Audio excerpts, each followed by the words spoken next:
Hi, I'm Debbie Thompson, and this is A Stone in My Shoe, the podcast where we explore how midlife can become the most true, purposeful, and fulfilling chapter yet, when we choose to follow our inner wisdom and intuition.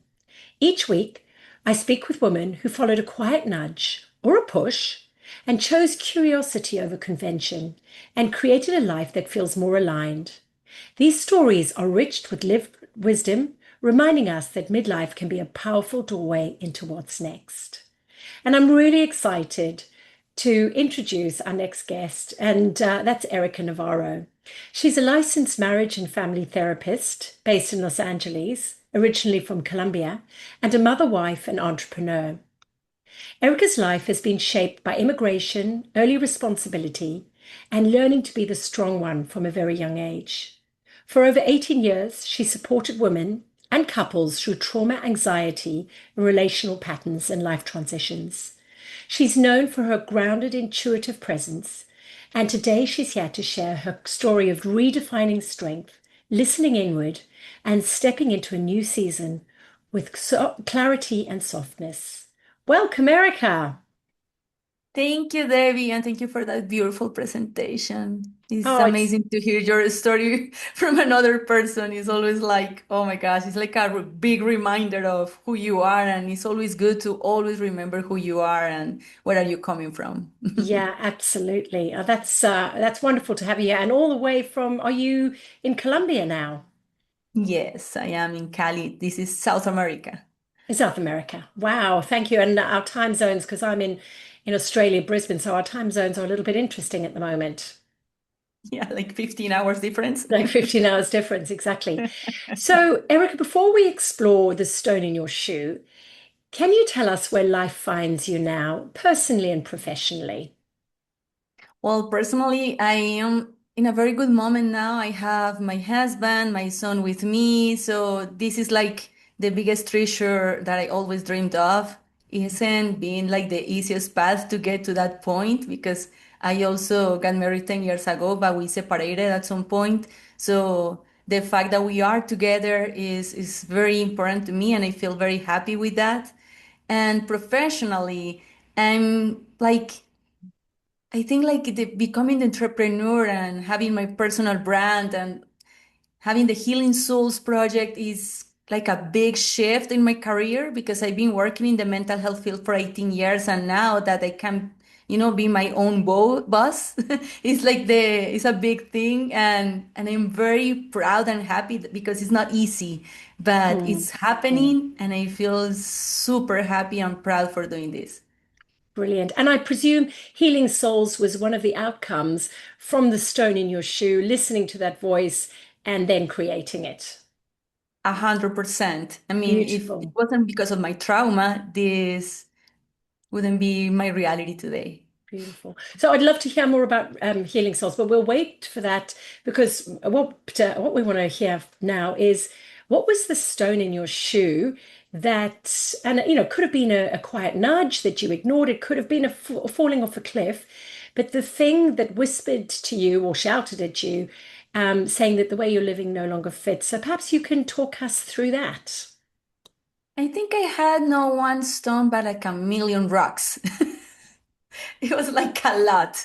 I think like one of the biggest thing that shaped the person I am today was being sexually abused when I was 6 years old.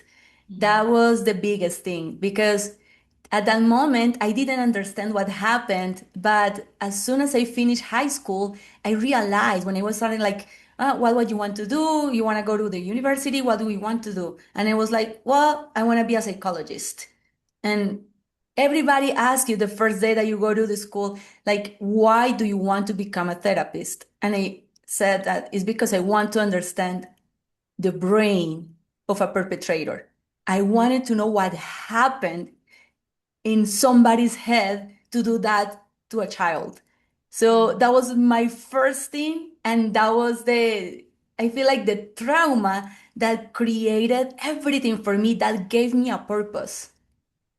Wow, that's a huge one. And for some people listening, for somebody like me as well, it seems like not just truckloads of stones in your shoe, it seems like a knife going through and cutting your foot off almost. So, to say that, that gave you the strength and the reason for me is astounding. And can you tell me, because for some people, that would be the thing that cuts the foot off and then there's no moving forwards. How did that work for you?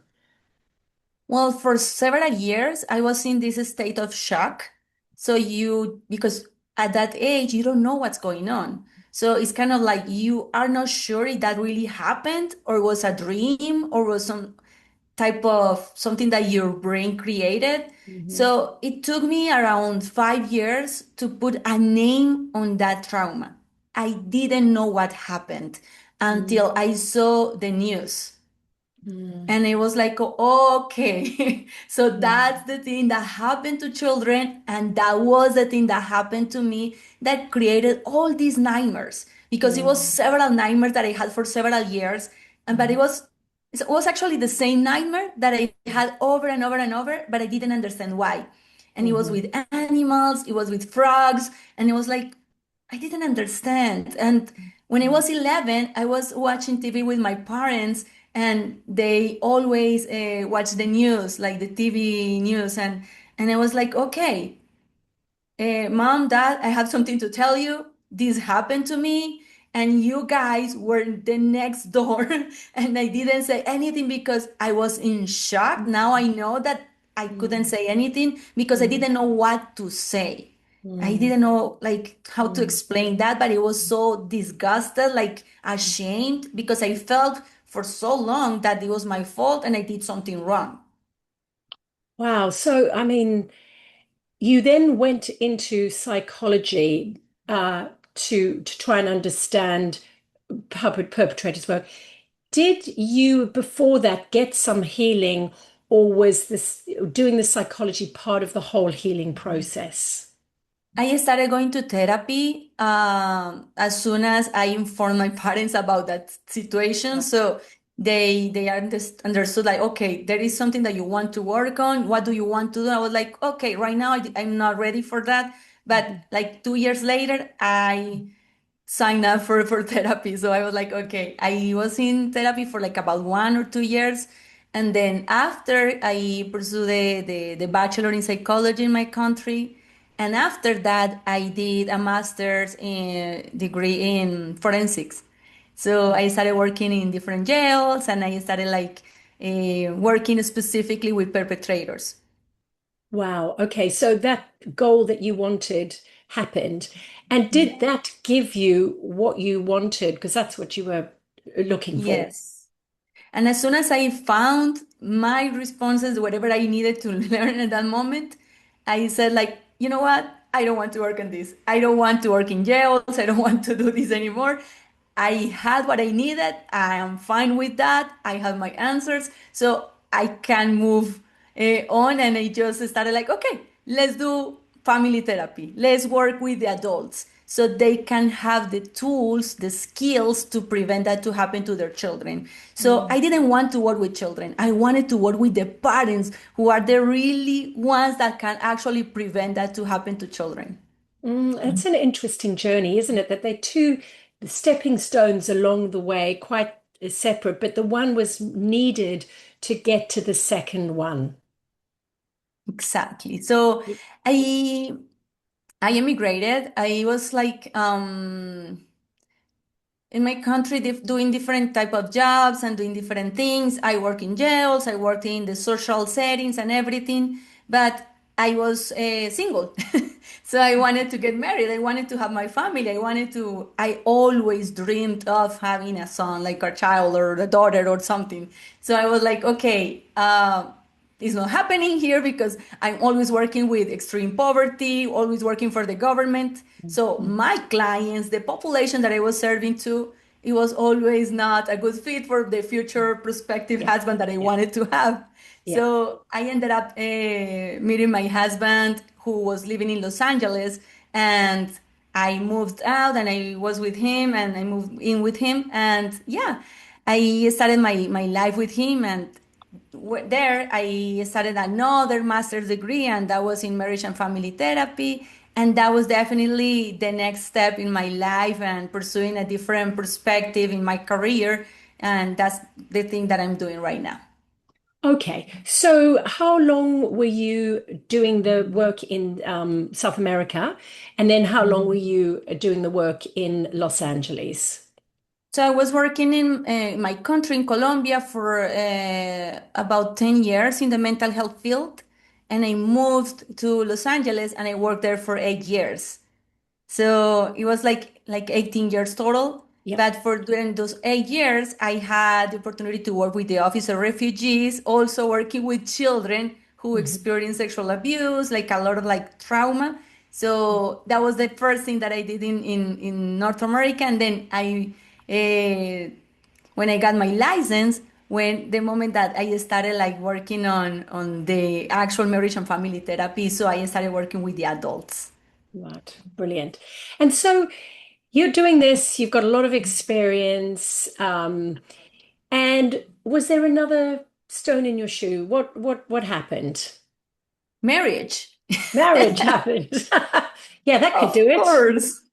I think that that was the biggest test because becoming an immigrant, not having family around, Mhm. no, my culture, my food, my Mm. friends, like your network that supports you like when you need it the most, because it's not the same when you are abroad.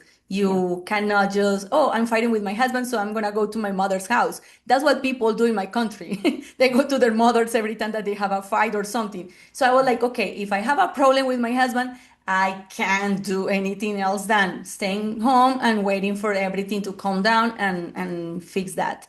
So a lot of things didn't get fixed.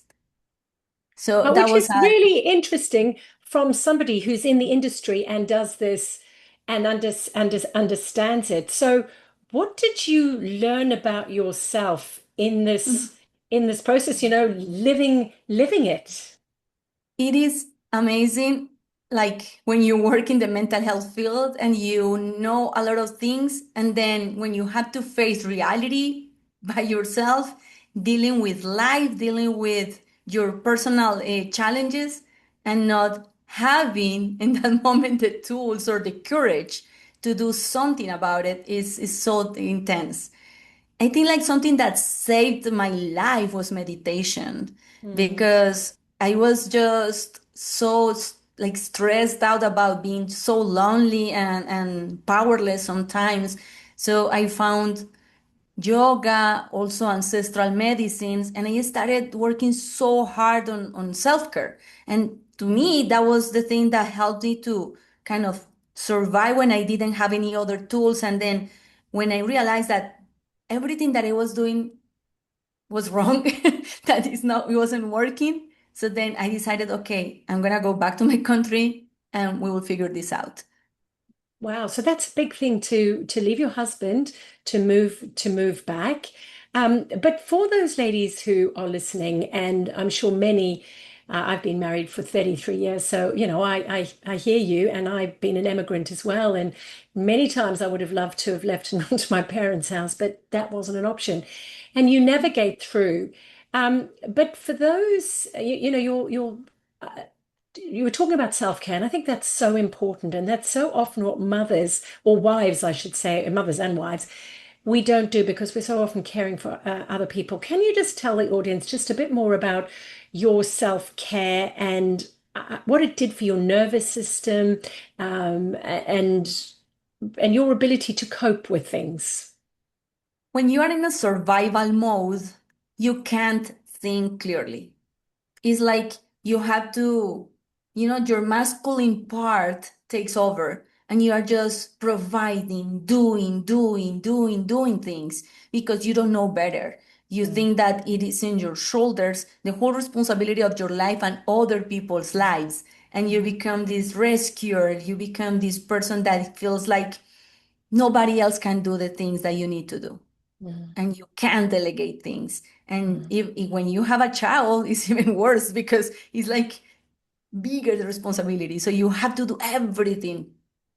So when I discovered that there was there were those tools that I could use, and when I started using them, like going to these ceremonies and meditate, doing meditation and finding this different self, this bigger, higher self, I felt like, okay, I'm not alone. This is not, Erika is just this little bug here, and God is, so big and huge that I cannot worry so much because everything is in a divine order. So I felt like maybe, yeah, everything feels like falling apart, and I have no control about things, but I felt like I was supported, I was helped when I found that, like I reconnected with God, and I felt like during through meditation, through these spiritual practices, I felt that energy and I felt supported, and I felt like I had to do that more. So the second, and I'm just asking you this when you say God, because people have so many different ways of looking at God. Some people, particularly Catholics or Christians, would, the God that we know through Christianity. But other people look at God as this universal power. And how do you see that? I see God like the biggest higher power in the whole planet, in the whole world, the whole universe. And I see religions as paths. And I feel like you can choose any path because it's not possible that only Catholics can go to heaven, or only Christians, or only Buddhists. It's like everybody can go to heaven, but they just choose different paths. Mm, And I see that everybody is different, every path is different. I feel like some paths are more difficult, more restrictive, other paths are more like, flexible sometimes. But at the end, it's about you and your relationship with the God that you think that exists in your mind, so you can communicate the best way that you can. So that's how I see it. mm. So your second stone was the marriage and doing all this work, self-care, finding, feeling supported by, God, universe, and everything is okay. So this weight from your shoulder could be lifted. So rather than being in this flight or fight mode of, very masculine, doing, doing, doing, to actually go into your heart a bit more, to receiving and to finding out who you really are. And so this new part of Erica emerged. So can you tell me what the effect was on you and your family and your therapy and yeah, everybody? When I came back to my country in Colombia, after I left my home in Los Angeles, we had a beautiful home there, like a resort type of house. So I'm sharing this is because that type of dream that people have, like, oh, the pool, the house, this beautiful thing in LA, like Hollywood, that was not what I needed. That was not what my child needed. He was 2 years old when I decided, like, this is not the life I want for him. And Mm, as a mother, I felt so intensely that he needed a happy mother, and it was not. And I was like, I need to be happy. I don't have a clue yet how to become that happy mother he needs. But I was 100% sure that he needed that. I was meditating a lot. And the only thing that I saw in my meditations was, you need to be happy. And if you don't find a reason within yourself, find it with your son. So wow, he gave me the strength to say, pack your bags and go back. mm. Because you would have needed a lot of strength for that. And that's another stone in your shoe is I need to be happy. I need to find that. And I'm sure many people listening going, what, you're moving from LA, from this house, what looks like a dream life back to, to Colombia and to the unknown. So was there a lot of resistance from people? And how did you deal with your own inner resistance to that? I think that I had to create my own noise canceling system. Mm, Like, because when you ask for people's advice, you will hear a lot of things. I had to stop listening to people. I had to start listening to myself. What do you want, Erika? What do you need? And when I was able to really listen to myself, I realized that okay, do what you need to do to protect your child, to protect your heart. So I went to my country and I had to realize that my marriage was a big challenge at that moment, but I also had a family of origin that was facing a lot of challenges, financial problems, mental health problems. My husband, who happened to be an alcoholic, he had a car accident, a motorcycle accident 20 years ago. So my sister was living with my father and my mother, who was a cancer survivor twice, and they were in the same apartment, and I went to live with them in a very small apartment, 3 bedrooms. So it was a very difficult thing. So it was even more intense in other ways. So I was like, I don't know if this is the right thing or it's not. But at the end, I was like, no, this is the right thing because I was just on my knees praying to God, like, this needs to change. And my faith in that moment, I cannot say it was because of this path or the other religions or whatever, but it was just going to any possible retreat, any possible type of therapy. I did everything. I did massages. I did yoga. I did psychotherapy. I did Catholic retreats. Like, everything that you can imagine of. I did temazcal. Like all the things. If you call me at that moment and you said like, Erika, drink water with lemon because that helps you with that, I would take that. Like, I was looking desperately to fix whatever was happening in the moment. And after all my prayers, after all the therapy, I found the real treasure, which was basically creating this new mindset, this new woman.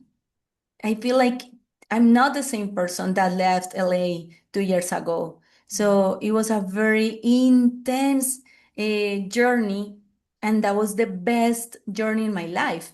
That even led me to Bali because I Yeah. was like, if you ask me, are you planning on going to Bali for a retreat? I would laugh because I didn't have the time, the resources, or anything to do that. No, no, no. It was not in my plans. But because of that journey, because of the challenges, because of the trauma, I was able to see everything different, even my husband. So interesting. So many things to unpack there. And one of the things I wanted to ask you about was this listening to yourself and this intuition.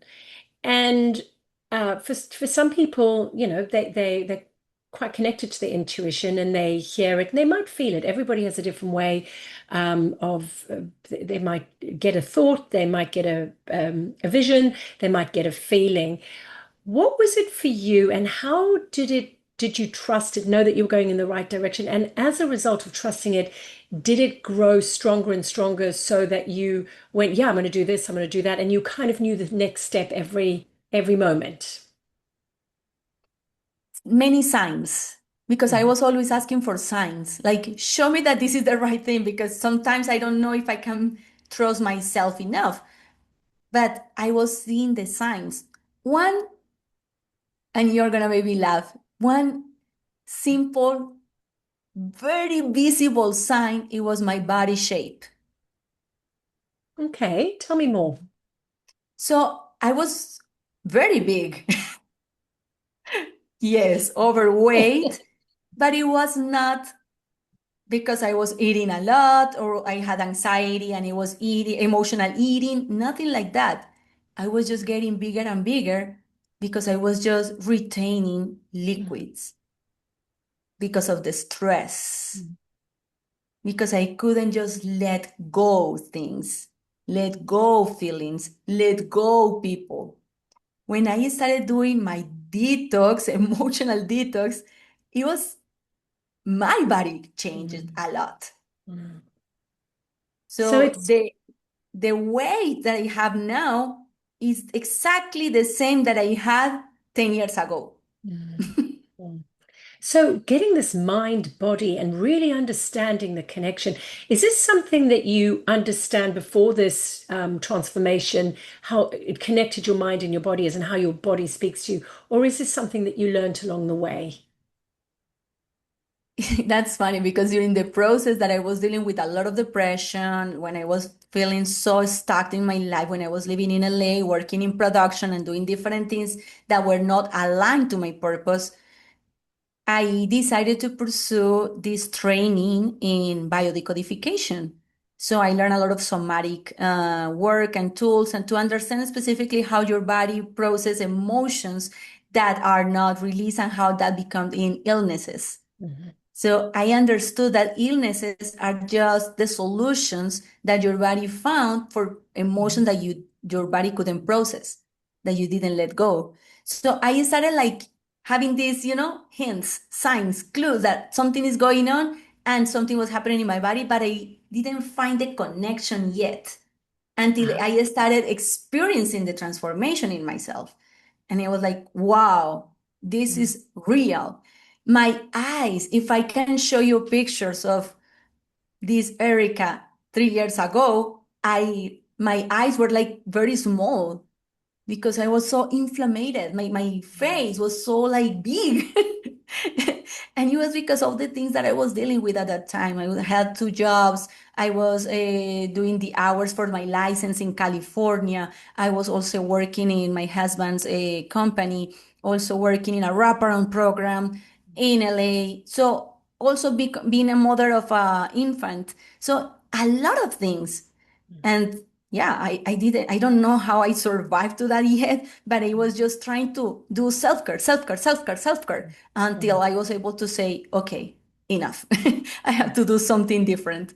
So for you, it was almost with so many things happening in your intuition and your body trying to communicate with you, but just not connecting the dots yet. And then for many people listening, it's almost like you fell off a cliff, like you got burnout, depression, and you almost had to exit your life to be able to take the time and the space to look at things differently so that you could go on this healing journey. Because sometimes when you're stuck in the space that's causing it, it's very difficult to see life from a different perspective, isn't it? It's so difficult to see anything when you are releasing so much cortisol because Mm, you can't see, you can't listen, you can't even smell things. It's kind of like you are just so blocked. It's like everything is so blurred. And then I mean, you can have the best therapist ever talking to you, but you can't see the solution. It's mm, because your cortisol is so big in your brain and you can't think. And that was me in that moment. mm, So when I started doing my journey, my transformational journey, it was amazing because I was just crying and crying and crying and screaming and releasing and moving my body and releasing and releasing and releasing. And my in that moment when my husband would call for my child's needs or whatever, and I would say like, no, I'm going to a retreat, I'm doing this, I'm going to therapy, and he was like, okay, so that means that I should do the same. I was like, no, that's your problem. You would decide if you want to do that, but never do that for me mm, because I cannot be that person, I cannot be that reason. And he was like, no, no, I'm going to do it for myself. So because I was doing that work on myself, he started doing something similar. mm, So he went to therapy, he went to Reiki, he tried different holistic things. So when he came back 10 months after, he was showing signs of, different behaviors. And he was like a most present father for my son. He would never play with him. And after that, he was playing with him. I was like, okay, that's different. And he was like setting boundaries with him. And he was like different. And I mm, was able to see that. And because I was now more clear, I was able to also open up with more compassion for mm. him. Yeah. And that's interesting. So this journey, literally trying everything. how long did it take, and what were and I'm sure some things work really well and other things not so well, but it's all part of the journey and you don't know. If you had to summarize, say three things, if that's possible, that were the most profound for you, and how long did it take? Spirituality, Yep. that's the biggest thing. Connecting with God in the way that I found, not from a religious perspective at all, but just listening to myself and connecting with the with that consciousness that I call God. That was the first one. The second one was actually becoming more disciplined with my self-care because that was always the last thing that I would do, always putting everybody first.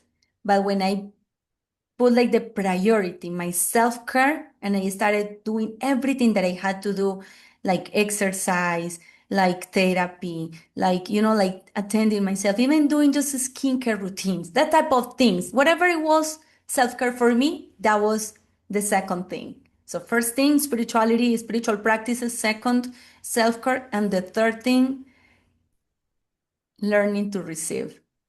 Mm. Yeah, because you said that in the beginning is just having to grow up so quickly, hold this huge thing on your shoulders and think that that's how it's supposed to be. And you're the strong one, as a therapist as well, you're holding so much for so many people. And I think so many women as well are such givers and we're not very good at receiving. Wow. Yeah. And that means making peace with my feminine side. What I does that? didn't know how mad I was with feminine. I didn't know that. And you can see, like, again, it's physical. If you see pictures of me a few years ago, it's like a different me. Not only for my body shape, but I was not, the colors that I use now in my clothes, the way that my hair, like my nails, like all the girl things, that was not there. And now I feel like I am so passionate about that. I feel like that's part of my receiving. That's part of my feminine that I want to cultivate more because the more feminine I feel, the more open I am and the more kind I become. That's interesting, isn't it? So the feminine being just what living more from your feelings and your heart and your intuition. And I suppose particularly in the society that we are, where everything is driven by results and outcomes and logic, um, to be able to allow ourselves and then receive it is quite profound. It is. And a lot of people don't even realize that becoming more feminine and making peace with your feminine side means also being open to receive in all areas of your life. Like you can't be abundant, you can't receive money, you can't grow a business when you don't know how to To receive. receive. Wow.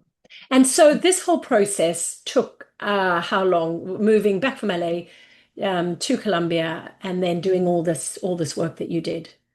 The very hard job that I did, it took me about 1 year Mhm. doing And all the work. Mhm. and did you find what you were looking for? Because the stone in your shoe was you need to become a happy mum. Did that happen? Absolutely. Mhm. Once I learned how to become a woman, because you cannot be a mother if you are not a woman. Okay. So I had to become this woman that loved herself, that loved life, that found joy in life. Because I saw everything so gray, like gray, not white, not black, just there. Like life was just okay. One more day, I have to do this, I have to work, I have to provide, I have to. No, no, no. I want to. So shifting from I must do things to I want to do this because I'm passionate about this changed everything because I was working a lot. I had a job that was, I had 40 clients that I had to see every week, and I was not happy with that. It was a lot of clients, but I was so exhausted. So Mm, when I started like working on this project with Success with Purpose program that I created, I used everything that helped me, all mm, the services that I received. So I put them all together in a program. So I just started like working, okay, I'm gonna select only the women that really want to transform their lives the way that I did. So they don't have to go through the whole journey of doing all the things that didn't work, the things that did work. No, they can just find the finest tools that I feel like help me the most. So when I created the program, I started working only like, I mean, with less women, with less amount of clients, but in a most intense and more relaxed and more peaceful way, but also with a real transformation because I was not working from a place of scarcity or a place of like, I need to do this, I need to have this hour so I can get the payment for this hour. No, I was like, okay, I'm gonna get paid so I can be with somebody like their shadow so they are not alone and I can be more, present for them and I can be more myself and I will give them everything I am so they can push and do whatever they need to do to not to survive but to create the life they want, the life they need, the same way I did. Do you know, that's incredibly powerful because there are a few things, that I'm getting from that. And one is that, pain often becomes people's purpose. And you have to almost go through the fires of Mordor, if we're looking at Lord of the Rings, to understand what it's like to actually live that. And also then climb out step by step all the modalities what help because it's never a quick fix and people often just want to go to the one the pill, the magic pill, but that doesn't exist. But without you doing that and really understanding what it's like, it's very difficult to do that. But then the second thing I'm hearing is, although you're still working with women, your purpose has changed. And now with that purpose, even though you're doing long hours, it's the work that is energizing you rather than draining you. Would that be correct? 100%. It's so different because now I'm not working just to get some money back. I'm working to create the consciousness that as women, we all need to be happy again Mm. because we all had that, but we forgot. And when we are working from that place, from that consciousness, everything is different. I mean, money will come just natural because Mm. it's not something that you just need to chase, to hunt. It's something that will, because it's like when you do marketing for anything, people won't buy the thing that you are selling. People will buy you. And you are And when authentically living and being you. So they will, as you said, the receiving, you trust that the right people will come in and you can't be there for everybody.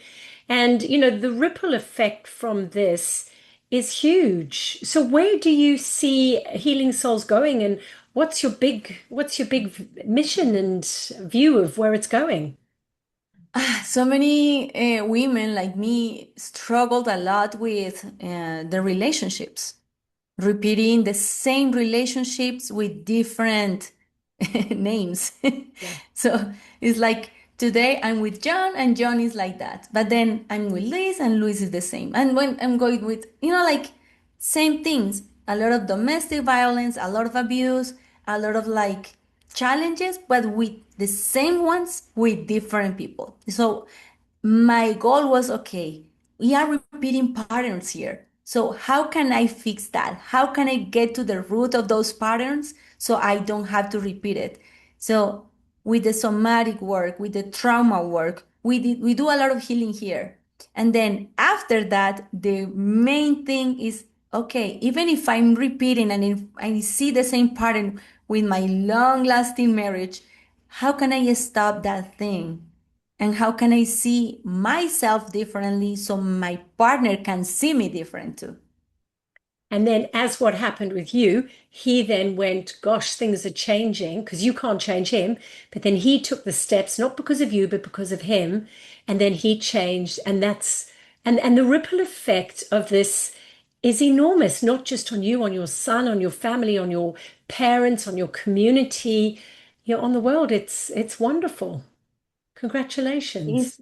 Thank you. It is amazing because now I feel that I want to expand this because if I was able to do that after all the stones that I had in my shoes, so I feel like, okay, everybody can do the same, Mm, 100%. mm, So I feel now that if I found the formula, the algorithm in my brain to see myself as a just fine, good enough woman to be open to receive, to work with the things that she loves, the things that she's aligned to. I mean, connecting with her purpose. Okay. And if I notice that when I did that, my husband respects me more. mm. He supports me now the way that he never did before because I didn't believe it. So how can I could ask him to believe in me if I didn't believe in myself? Mm. And it's like the hustle culture, isn't it? Work harder, and that's what we're taught. If something's not going your way, work harder, work harder. And that often leads to burnout, but also disassociating from ourselves and going down a route that's not actually our true calling. And you get up this ladder and you realize after whatever many years, it's the wrong one. And it's very hard, but you've almost got to fall off the ladder or climb back down, ground yourself, re-look and see, where do I really truly want to go? And that's exactly what you've done. And look what you've done. I mean, you just ooze vitality and life and gorgeousness. And so for the listener, where can they find out more about what you do? And I will link everything below. Absolutely. I created a website so people can follow me if they want or through social media or just to look in my website. It's called Healing Souls Erika, Healing Souls Erika. And then I have everything in there. I have programs for couples, for individuals. You know what's funny? Like when I created these programs, I started thinking of women only. Like I wanted to support women. Today, 70% of my clients are men. Oh, interesting. The universe Yes. has a funny way of showing you stuff, right? I didn't ask for it, Mm, but then they started showing up saying, I don't know how to become a better husband. I don't know how to be mm, this man that can mm, actually be the father that my children mm, need. And it's because of the same thing. They mm, are just living in survival. And mm, once they shift that to live, like a fulfilling life, they can actually receive and give from a different place, not from a place of demanding attention or from a place of demanding, basic things. They mm. can actually flow. And that's what we do together. So it's Beautiful. so good. And I feel like when you find the formula for things, you cannot keep it for yourself. You have to expand that. Yeah. Yeah, that's the ripple effect. So just before we end, if there's a woman listening who feels like subtle discomfort or a stone in her shoe, or maybe a few boulders in her shoe, whatever it is, that quite something, what would you say to her, um, just to take that step or whatever it is, or move from surviving to receiving or whatever? What would your message to her be? The first thing is I know that you don't believe in yourself. I know that you don't believe that living a fulfilling life is possible. I get it. I was there. I know that you right now feel like your life sucks, and that's okay. But you don't have to do it alone. I didn't do any of this alone because when I was alone, when I didn't have the guides, the support of others that already achieved things, that overcame things like me, when I didn't have that, I couldn't see the light. So when you feel it, when you really need to find solutions, you just need to find the guides, the mentors. Just find the mentor and pray and ask God or pray whatever you feel like you believe in, but ask for those mentors because That's the starting point. It doesn't mean that when you find one mentor, that's going to be the last one. I had so many mentors, and the first one led me to ancestral medicine. I don't Mm, need that anymore. But that was in that moment the thing that I needed, and that helped me to breathe. But then I found breath work. But then I found therapy. And then I found holistic tools.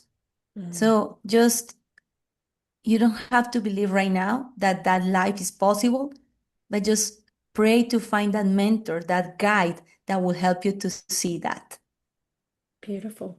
So, just if we had to sum this up in just a few words or a sentence for somebody who's like, yeah, there's a stone in my shoe, I feel something, um, and I want to stop it there, whatever's holding me back.